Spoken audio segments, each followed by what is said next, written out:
আসসালামু আলাইকুম ছোট্ট বন্ধুরা, ওয়েলকাম টু মাই চ্যানেল। তোমাদের মোস্ট ডিমান্ডেড একটা ভিডিও ছিল রিয়েলিস্টিক গাছ কী করে ড্র করা যায়। তো আজকের ভিডিওটি তোমাদের জন্য, চলো দেখে নেওয়া যাক একটু রিয়েলিস্টিক গাছ কী করে ড্র করা যায়। তো প্রথমেই আমি একটি গাছের আউটলাইনটি ড্র করে নিলাম এবং দেখতেই পাচ্ছ ভিডিওটি একটু স্পিডি করে দেওয়া হয়েছে। তার কারণ আমি যদি ভিডিওটা স্পিড বাড়িয়ে না দিই, ভিডিওটি অনেক লম্বা হয়ে যাবে এবং তোমরা দেখতে দেখতে বোর হয়ে যাবে, যার জন্য স্পিডটা একটু বাড়িয়ে দেওয়া হয়েছে। আর কালার ডিটেলিংগুলো পাশেই আমি মেনশন করে দিয়েছি, প্রত্যেকটা কালার আমি নামগুলো পাশে দিয়ে দিয়েছি, তোমরা দয়া করে একটু দেখে নিও।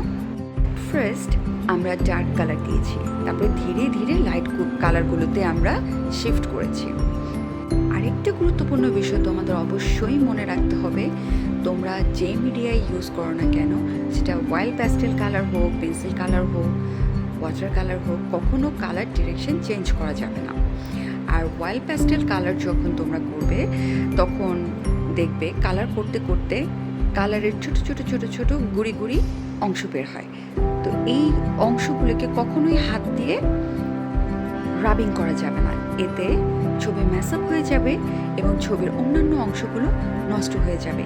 অনেকেরই অয়েল প্যাস্টেলের ব্যাপারে একটা অবজেকশন থাকে যে তারা অয়েল প্যাস্টেল কালার দিয়ে যখন তারা ছবি আঁকতে যায়, পুরো পেপার নষ্ট হয়ে যায়। খাতার মধ্যে রাবিং করা এটি অন্যতম একটি কারণ ছবি নষ্ট হয়ে যাওয়ার, ও এটি কখনোই কোনোভাবেই করা যাবে না।